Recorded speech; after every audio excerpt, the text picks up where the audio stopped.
Pas si Mathieu. Non, mais c'est mieux que tu nous le donnes. Vous écoutez The Root of All Real Estate avec Nicolas Poitras. OK, fait que déjà 1 an ou presque 1 an, ou ça va être dans une semaine, tu me dis 1 an, courtier résidentiel. Oui. Pour toi, la plus belle chose d'être courtier, c'est quoi là présentement? Définitivement, c'est l'aspect compétitif.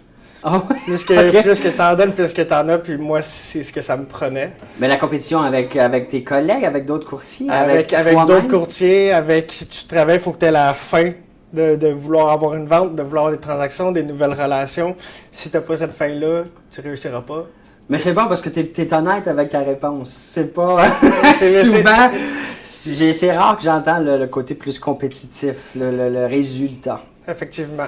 Ça devient d'où, ça, ce côté-là? C'est-tu quelque chose? As-tu des frères, sœurs? J'ai des frères, sœurs. J'ai fait des sports. J'ai joué au hockey, j'ai joué au soccer, au basketball. J'ai fait pas mal tous les sports. Fait que c'est sûr qu'il y a une partie qui vient de ça. Okay. Je te dirais que moi, personnellement, ce qui m'avait vraiment drivé, c'était l'aspect rétribution. Parce que m'imaginer faire un travail que j'en fais 2 fois plus que quelqu'un d'autre puis que je paye de la même façon, ça me... Mais qu'est-ce que tu faisais avant d'être courtier? Étais-tu déjà dans la vente? Oui, je travaille dans une quincaillerie. Fait que la vente de base, pas le même style. Pas de commission? Pas de commission non plus. J'ai toujours demandé s'il y avait des commissions. S'il y en avait, j'aurais fait de la bonne argent en commençant. Fait que là, 1 an ou presque, ton plus gros challenge, ça ressemble à quoi dans ton quotidien? Je dirais qu'un challenge évident, c'est l'âge, mais si tu es capable d'avoir la bonne approche, la bonne méthode avec les relations avec tes clients, l'âge, ça change absolument rien. Fait que tu l'as ressenti dans comment? De la façon que le client te regarde? La façon que le client te regarde, te perçoit, puis je dirais que je le ressentais plus, ou encore aussi, je le ressens des fois, le moment que tu vois le client.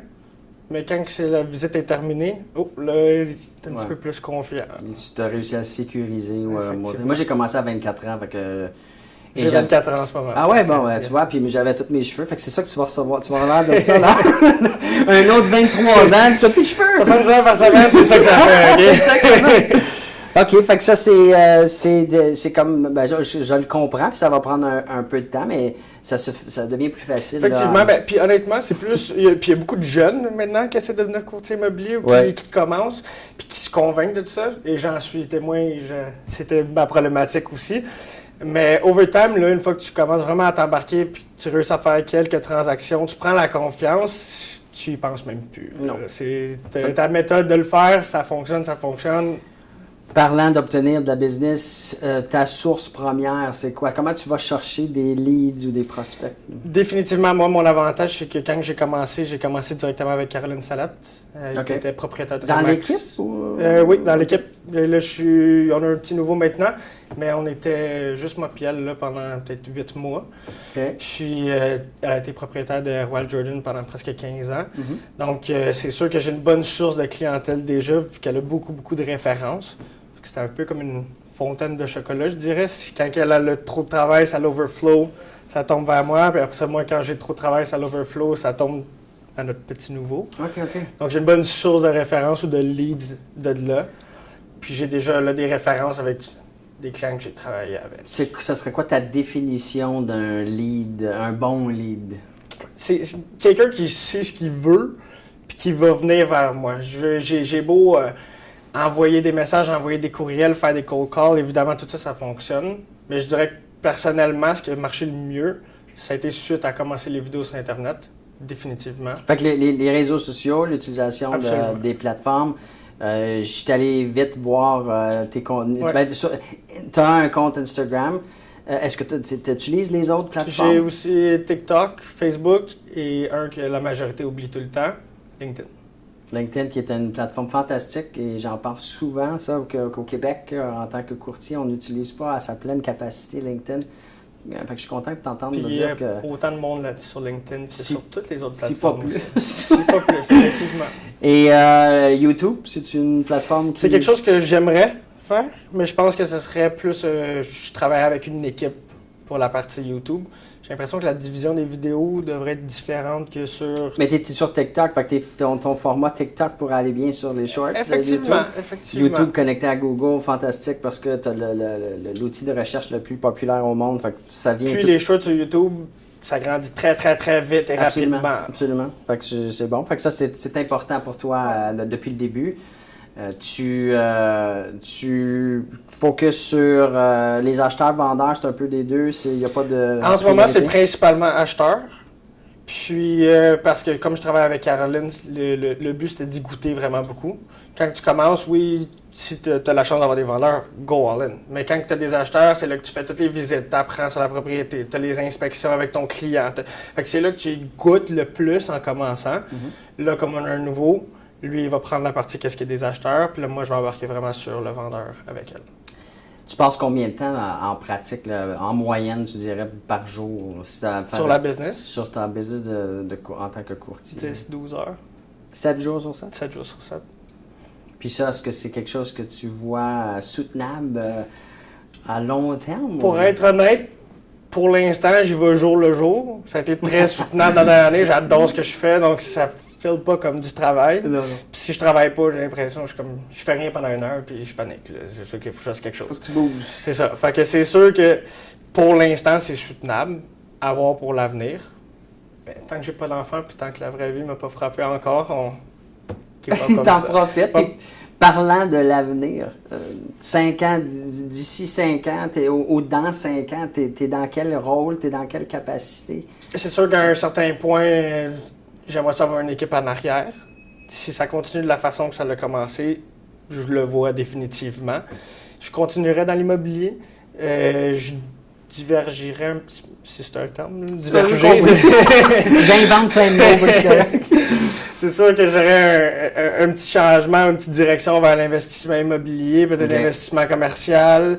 Personnel, là, pour toi. Pas personnel et business, parce que moi, dans le fond, nous, on est 3 frères. Fait qu'il y a moi qui est courtier immobilier, il y a mon frère qui est courtier hypothécaire, puis il y a mon autre frère qui est en construction en ce moment, en train de terminer ses cours. Donc, parfait trio. Exact. Donc, le business de famille, ce serait vraiment quelque chose qu'on envisage. Okay. On va commencer chacun notre bord, évidemment, on va s'entraider, mais il y aurait vraiment de quoi faire avec les 3 ensemble. OK. Si tu as à penser, parce que là, c'est le fun, parce que tu es 1 an dans l'industrie, est-ce qu'il y a quelque chose, quand tu y penses, là, qui pourrait être fait par des agences ou l'industrie, soit un produit, un service qui pourrait être offert?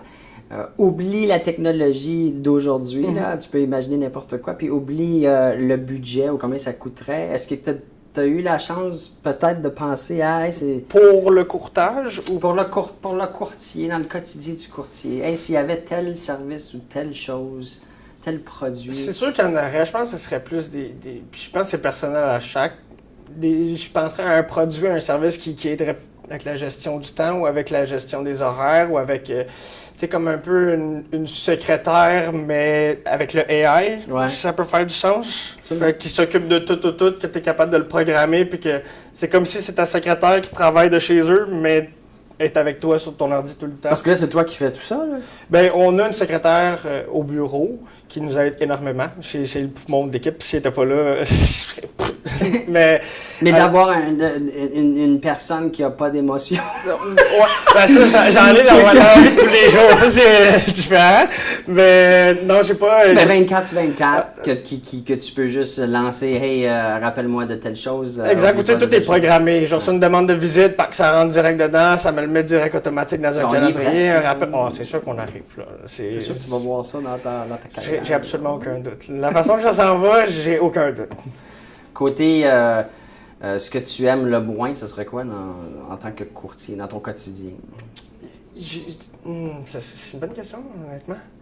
C'est une très bonne question. Je dirais peut-être pas aime le moins, mais je dirais que j'ai tellement de drive à vouloir avoir ce que je veux que c'est sûr que si ma vie c'était une tarte, ma partie de la tarte est très très grosse vers ce que je fais. Fait que il y a certains aspects que j'ai un petit peu moins, comme profiter ou la vie sociale ou blablabla, mais ça reste que c'est une décision personnelle que je prends par moi-même.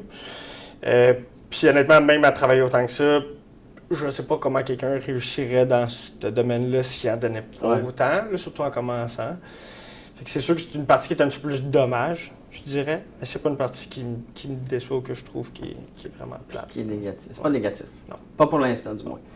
C'est pas comme si j'en ai pas, là. Fait que, tu sais. Mais.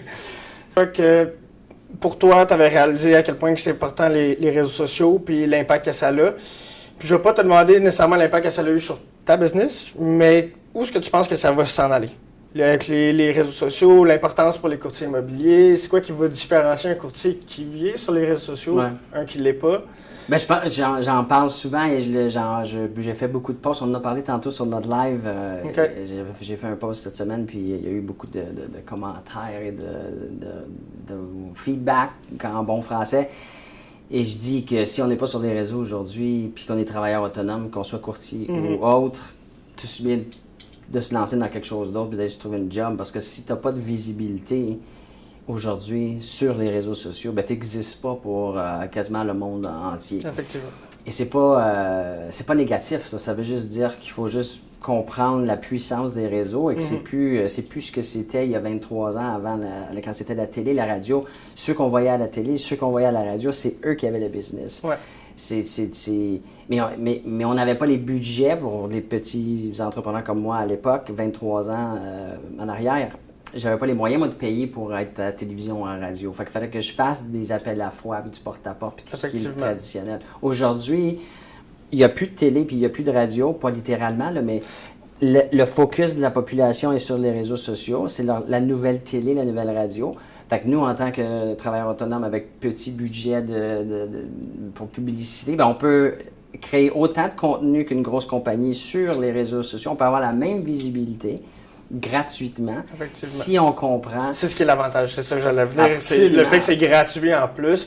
Évidemment, ça peut porter avantage de travailler avec une équipe, d'avoir une équipe qui va faire les edits, une équipe qui va faire la vidéo, une équipe qui t'as pas besoin. Mais c'est pas nécessaire, effectivement. Puis plus que tu montes, après ça, tu peux commencer à l'implémenter. Mais le real, je me filme, puis je parle, puis c'est ce qui clique le plus avec le monde en partant. Ben, quand j'ai commencé, moi, je faisais des lives avec mon laptop, juste moi tout seul devant la caméra, sans micro, sans caméra extraordinaire, là, pas d'éclairage, rien. C'était juste à tous les jours d'avoir la présence. Exactement. Fait que c'est encore possible aujourd'hui, même que c'est même plus recommandé qu'une vidéo trop parfaite, trop scriptée, trop... Même d'avoir la balance des deux, c'est sûr que ça peut porter avantage, mais il y a tellement pas de courtiers qui utilisent... Parce que tout ce qu'ils utilisent sur les réseaux sociaux, c'est vendu, nouveau listing, acheté... Puis on s'en fout de ça. C'est ça. C'est sûr que ça peut... moi, ça dans le sens que ça m'a aidé de mettre, mettons, les vendus... Ça montre au monde que tu as une certaine réussite. Fait que ça peut t'avantager, mais tu mets pas 80% de ton contenu de j'ai vendu ou j'ai essayé, à moins que ce que tu as comme produit à montrer est exceptionnel et extraordinaire. On va sur les réseaux, pourquoi? Pour se divertir. Pas pour voir un bungalow à Saint-Eustache. Puis le monde ne va pas te suivre sur les réseaux sociaux juste parce que tu es vendu comme tous les autres courtiers immobiliers. T'es pas dans le business du produit, tu es dans le business du monde. Fait que si la personne va cliquer avec toi, il va acheter de toi. Mais s'il n'y a pas une façon de cliquer avec toi parce que tout ce qu'il voit, c'est vendu nouveau listing puis nouveau prix. Fait que c'est mal compris que c'est toi le brand et c'est toi qu'on veut voir ou que le public devrait voir. Qui tu es. Pas juste courtier, vente, achat, etc. Mais toi, l'humain, la personne.